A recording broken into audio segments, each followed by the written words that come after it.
rest of the series. All right. Well, you know what? Let's just go ahead and get into it then. Shout out to Zach. He said Governor Abbott just wants to be back to going out for coin flips at football games. Hashtag coin flip goat. He is a coin flip goat. He's been doing coin flips even since before he was a governor of Texas. So shout out to Governor Abbott doing the coin flips at Texas high school football games. Yeah, Paul, let's talk about it since you brought it up. Last Dance, Bulls documentary. You said you've learned a few things about Michael Jordan that you didn't know before. Maybe give us one. Michael Jordan can cuss. That's what he does, man. Right?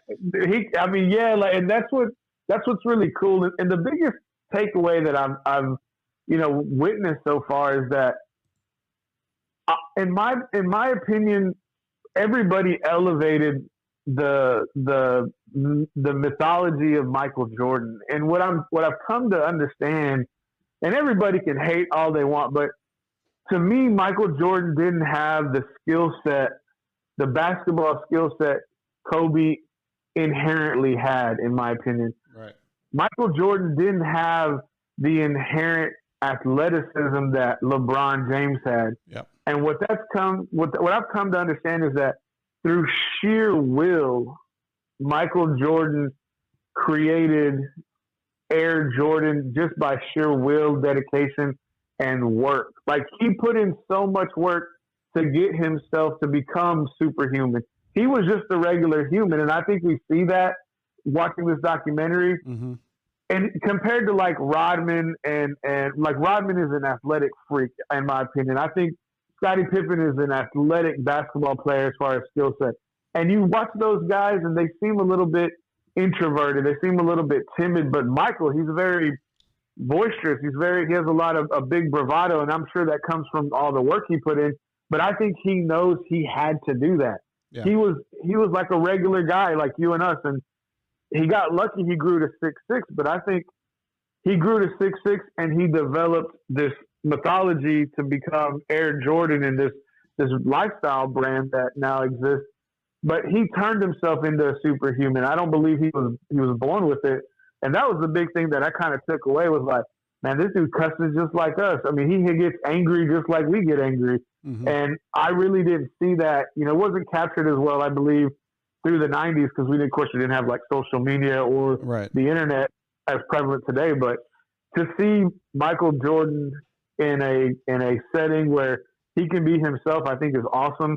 But at the same time, you can really see how much work he had to put in to become great. Yeah, I mean, he really did. I mean, I think a lot of times, especially those of us that are in that generation that can remember, watching these teams, we forget. In the late 80s when, Michael Jordan was, losing to the Detroit Pistons and wasn't winning all the championships. I mean, you think of Michael Jordan, it's like, you think about his career, it's like, oh, he won a championship every year. And it almost seemed like he did because, I mean, they ended up winning 6. But still, I mean, you kind of you lose that part where, they were getting beat up by the Pistons, the bad boys and all. And they were, just not being able to get over that hump. And they talked about it a little bit, how the Pistons were like, or the Celtics were like that with the Pistons. The Pistons got past the Celtics, and then, the Pistons were the boogaboo for the Bulls until the Bulls were finally able to sweep them and get over that hump, and then go on to beat the Magic and the Lakers for their first NBA championship. And you watch just the emotion that Michael Jordan had after that. You could just see like all of the years of dedication that he had all poured out, once he finally got that NBA trophy. But I will say this, the story's great. I love, everything that they're doing with it. But you have to like sit down and really watch it, because they go back and forth of that timeline, Yeah.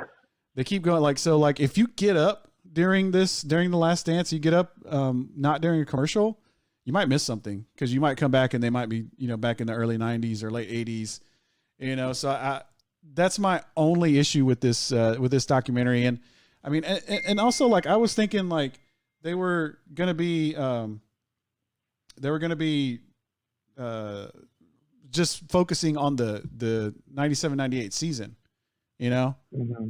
but they've got a lot of other side, stories and stuff. And don't get me wrong, they're great. The episode about Rodman and, how he, took off to Vegas to party and stuff. And I mean, that's really cool. But the way that they, had put it out there was like, okay, yeah, this is going to be totally about the season, but it's really not like that. So I'm kind of disappointed in that aspect of it. What do you think about that? Well, I mean, we're only 2 weeks into it, Chris. I mean, this is supposed to be a 10-week event, and I think it's 10 episodes. Okay, so we're 40% through it. I mean, we still have 60% left to go.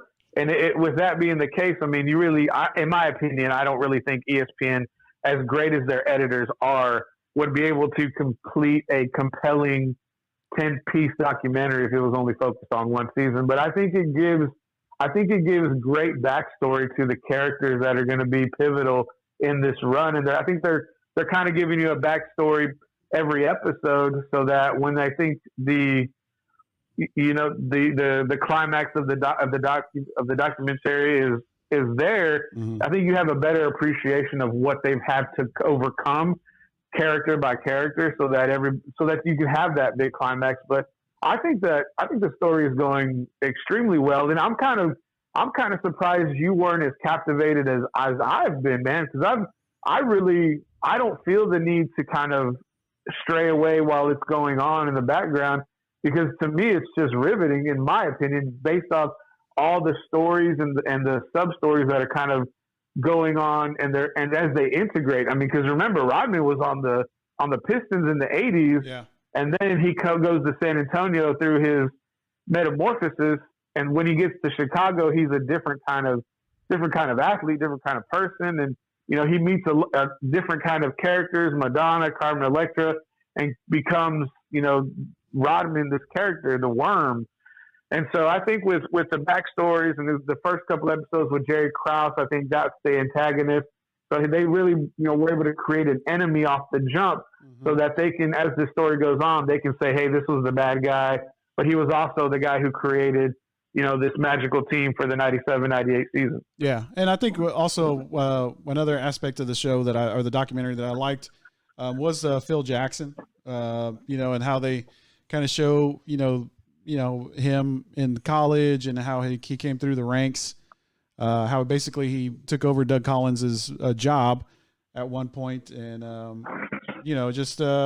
really like to see say what's up to Zach Lucetto, because he keeps waving on the on the watch party. Why don't you call in, Zach? Read a comment. Yeah, why don't you call in, Zach? I read his comment. He just commented a picture of is that Will Smith's son? Yeah, I don't know. But anyways, yeah, how Phil Jackson, and back in the documentary, how Phil Jackson, came through the ranks, and they kind of made a comparison of Phil and Dennis Rodman a little bit. Yeah.